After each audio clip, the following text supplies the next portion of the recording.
afternoon from the beach at Byron Bay, Northern Rivers of Australia. Today another video on my two foundational principles.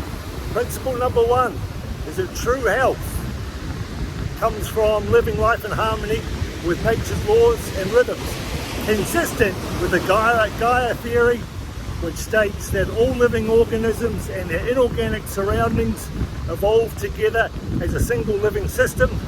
Also consistent with the statement from neuroscientist Carl Friston that all systems must contain within them a model of the environment from which they are immersed, which means that the universe is made up of fractal patterns, which means that we are in the universe and the universe is within us. Well, I just dropped my phone in the water, so as usual, high risk filming for technology, so we'll see if this still works.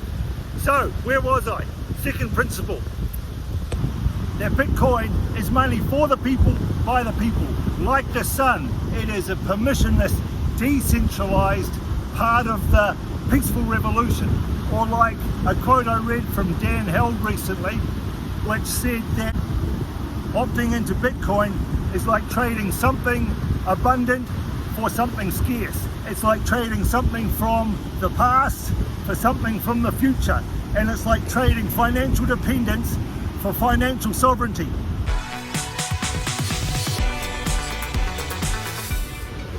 So what am I going to talk about this week? Well, a few weeks ago I lost a dear friend and colleague to prostate cancer.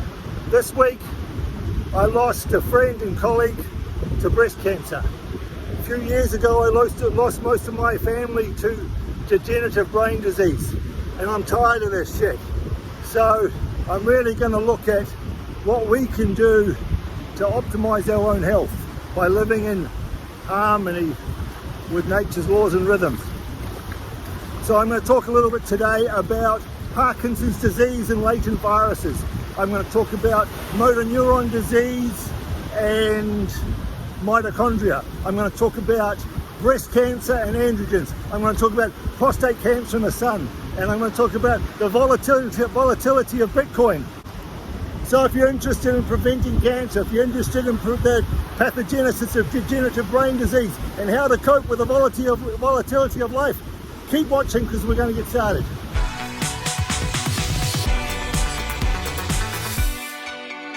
Right, so the first study this week I want to talk about was the study which came out showing increasing evidence that Parkinson's disease, that one of the risk factors for Parkinson's disease is the presence of latent viruses in the brain.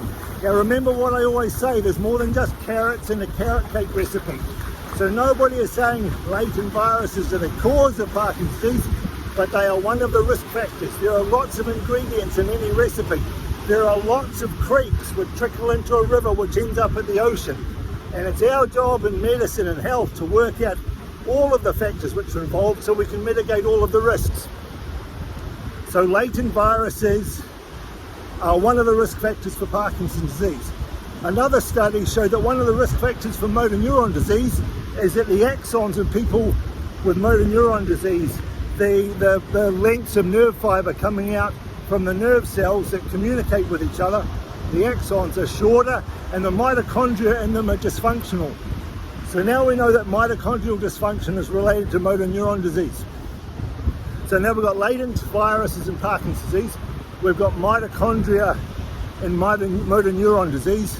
I also wrote about studies from the past which have shown that men with upper levels of vitamin D from the sun have got 50% of the risk of prostate cancer than men in the lower risk, in the lower sunlight exposure and vitamin D levels.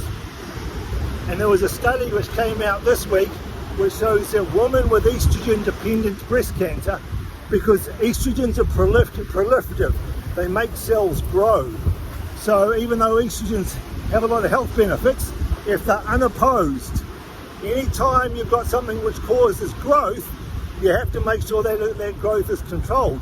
And it turns out that androgens in the female body are one of the things which make sure the growth is not excessive. You don't have volatility in the growth. So how do we link all those together? Well, that's really interesting, because I tell you what, the one thing they all have in common is sunlight. You're going to go, Greg, well, how the hell does that work? Well, what do we know about Parkinson's disease and latent viruses? Well, one of the things which helps prevent us getting latent viruses in the brain is a healthy immune system. What do we need for a healthy immune system? We need healthy white cells, and they are powered by the mitochondria. And one of the things that gives us healthy mitochondria is melatonin. So there's a link with melatonin. Second thing we talked about was mitochondria and motor neuron disease. Well, once again, what do we need from a healthy mitochondria? We need melatonin. Where do you get melatonin from? You get melatonin from exposure to sunlight in the morning and avoiding artificial light at night to maximize our melatonin production, which optimizes mitochondrial function while we sleep. It gets rid of old dysfunctional mitochondria and promotes the healthy mitochondria. Well, what about prostate cancer and vitamin D? Well, there you go. We know that sunlight is involved with vitamin D production by conversion of cholesterol to vitamin D in the blood vessels as they travel through the skin. What about women with androgens? How is the sun involved with that? Well, what do I do on the beach, and why am I coming to the beach most days? Well, one of the reasons I come to the beach is we know from multiple studies that exposure to sunlight in men increases their testosterone levels. What is testosterone? It's an androgen. So therefore it would be reasonable to suspect that sunlight exposure in women is also going to increase their androgen levels. Plus, they're also getting vitamin D, which we know dramatically reduces the risk of breast cancer. So you've got sunlight as a common factor in all of those. Now, of course, remember, when I get the sun, there are risks involved with sun exposure. There's also risks with water exposure. I can drink so much water that I become hyponatremic. My salt levels get too long, I have a seizure and die. I can eat too much broccoli that my stomach swells and ruptures and I die. So I don't. I make sure that I don't get excess of either, and it's the same with sun. What do I do about the sun? I make sure I put my sun tonic on to nourish my skin. I build up a healthy tan, which is nature's protection against excessive sunlight. And I get out of the sun and cover up when my skin gets pink or hot. So it's like anything in life. Too much is risky, too little is risky. We use our common sense to make sure we're getting the right amount by understanding the messages that nature gives us about when we've had too much sun. So finally, let's talk about the volatility of Bitcoin, because today it's on sale. It's been a big drop, and the reasons for that I'll go into in a different video, but it's just one of the things that you have to accept with Bitcoin, is that it's going to be volatile. But guess what? Life is volatile, and if your life's not volatile, then you're being protected from life, and that comes with its own set of issues. And I was listening to an interesting podcast today between Willie Woo and Brad Mills on the podcast called Magic Internet Money. Nice Kiwi accent, Willie.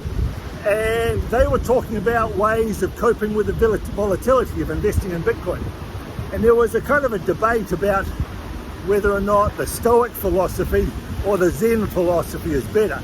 The Stoic philosophy, you kind of shut off from all emotions attached to life events, whereas Zen, you kind of open yourself up, feel everything, experience everything, be vulnerable. And I've tried both. When I worked in emergency departments for 15 years, that was the way I survived the volatility and the emotional upheaval and the stress of emergency medicine, was to embrace the Stoic philosophy and stop feeling, divorce my feelings from the events I was going through. But of course, particularly as a young person, that becomes part of your whole of your life. And it was one of the factors which led to the demise of my marriage, because I divorced myself completely from feelings. So then I embraced the Zen philosophy. I became vulnerable, full of love and peace, and trusting. But as many people know, that came with a cost as well. When I found my career, for whatever reason, being diverted in a different direction by outside forces, was a good lesson. And a lot of people will now look, and probably me as well, and say that was a good thing that my career went in a different direction. But what I've found is that the two philosophies, the Stoic philosophy and the Zen philosophy, are not mutually exclusive. You just have to know when to use one and use the other. And I use it in my health strategy, because even though I talk a lot about degenerative brain disease and cancer and heart disease, I don't walk around worrying that I'm going to get them, but nor do I shut myself off from the possibility that they're out there. What I do is I have a strategy. I have a strategy in place to make sure I never get them. Just as I have a strategy for my home security. At night when I go to bed, my doors are locked and my windows are closed. I don't lie awake at night worrying that I'm going to get burgled.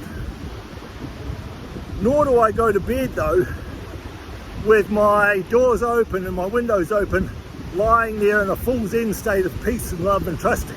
I have a strategy, I implement it, and then I don't worry about it all the time. And that's the way I approach my health, and it's also the way I approach my investing in Bitcoin. I know that Bitcoin is going to be volatile. I have a strategy in place to cope with that. And I trust, and I have faith, and I have family, and I have friends, all of whom are supportive. That means that when Bitcoin crashes, I can cope with it. When it plateaus, I can find peace. And when it zooms up, I can enjoy the exhilaration. So it's just remember that the Zen philosophy and the Stoic philosophy are not mutually exclusive. We know how to use them appropriately, when to use them, when to not use them, when to rely on one, when not to rely on the other, when to put our security system in our house in place, when to lie on the bed and just relax, when to get some sun, when not get some sun. It's all about using common sense, understanding how nature and its rhythms and its volatility all come together for this glorious experience that we call life. So with that, peace and love. I hope the sound came out on this after I dropped it in the water, otherwise I'm doing it again tomorrow. See you next week. Peace and love. Bye.